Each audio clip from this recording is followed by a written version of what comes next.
Hello and welcome to Blender Bite Size. In this video I'll be showing you how to make this material procedurally in Blender. Feeling lazy? You can support this channel and skip the hard work by grabbing the blend file for this material from Gumroad for just £1. Feeling flush? Feel free to throw some of that coin my way using the coffee link in the description below the video. Okay, let's get started. I've loaded my object, applied a principled shader, moved into the shading tab, and I've got viewport shading enabled. Let's first take a look at this principled shader. Going to increase the roughness to 0.85 and everything else I'm going to leave the same. I'm then going to add a brick texture. Now it's not that simple, believe me. We'll get there in the end though. This we're going to plug into the base color. Looks very strange right now, I know, don't panic. We're going to get there. First up we're going to change this to a brickish color.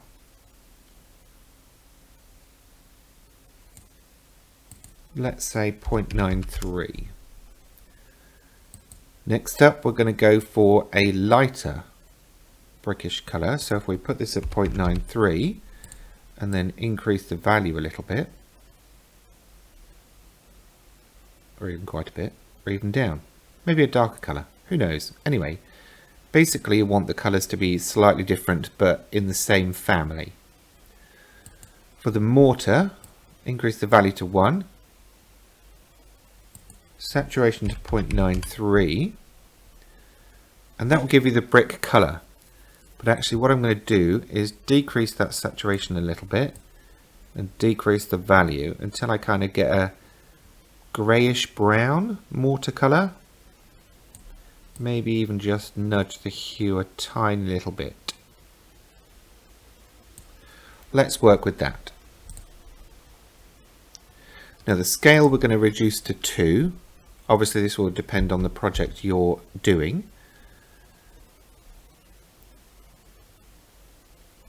But we can make changes later on. Next up I want a bump node. And that's going to go into the normal of the principled shader. I'm going to set the strength at 0.125. I want a second one, so I'm just going to duplicate that by pressing Shift D. And we're plugging the normal from that into the normal of the first bump node. Next up, I want a noise texture. And I'm going to take the factor from that, plug it into the height of the first bump node. And while I'm here talking about factors, I'm going to take the factor from the brick texture and plug that into the height of the second bump node. Now we can see something starting to happen, but we're not quite there. I'm going to get a mix RGB shader, take the factor from the noise texture into the factor of the mix RGB and change this to darken. Going to take the colour from the brick texture into colour number 1 of the mix RGB and then change this to a much darker version of our brick colour. So maybe even 0.01. Yeah, let's go with that.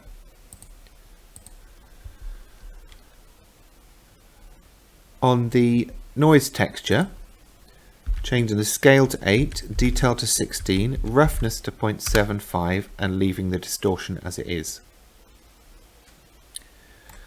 Now for the brick texture I'm going to add a mapping node and a texture coordinate node, making sure to change that over from generated to object.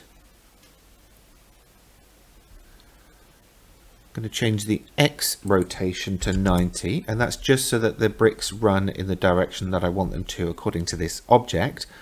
obviously it may change depending on your scene. Now the vector from that mapping node is going into the brick texture, but I'm also going to take it into the noise texture.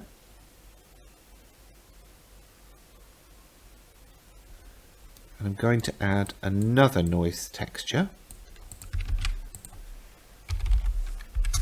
just in here. That will need the vector from the mapping node as well. A scale of 10, detail of 15, and everything else the same. The factor from this is going to go into the mortar smoothness of the brick texture. Now if I zoom in a bit, you can see hopefully what's happening. Now a couple of more changes. For this bump node, I'm going to click on invert. So actually it's now pushing the mortar into, or the bricks out of, the wall.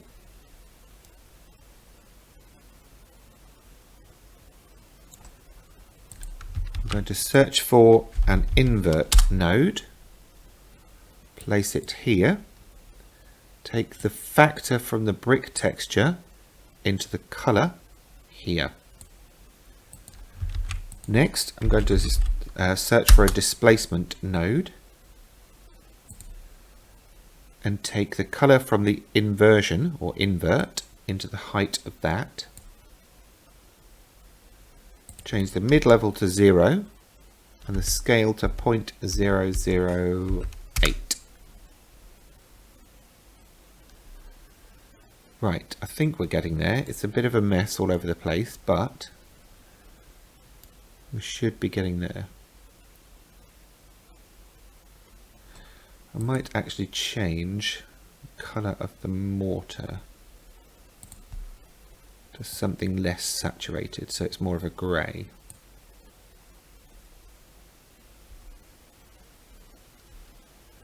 Okay, now I haven't plugged this mix RGB into anything yet. And that's actually going to take the place of the brick texture in the base colour on the shader. So now you can see we've got much more realistic brick shading going on here.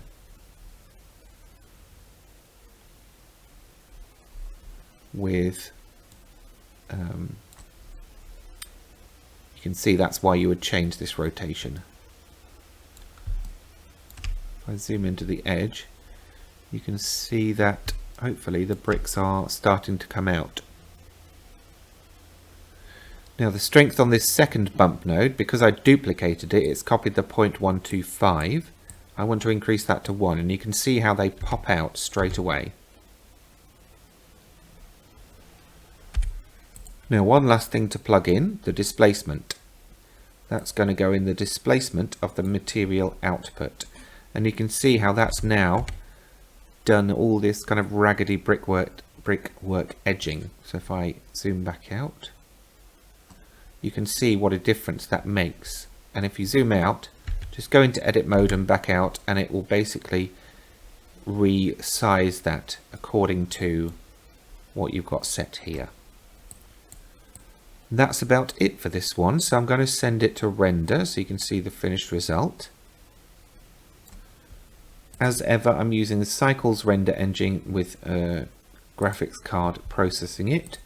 I've got 1024 samples, not a huge amount going on with the light passes. And we'll send it to render.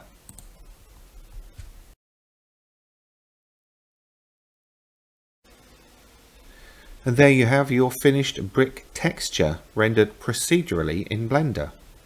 I hope you've enjoyed this video and will give it a thumbs up before you leave. And of course, if you'd like to see more from me, please remember to subscribe as well. In the meantime, thanks for watching.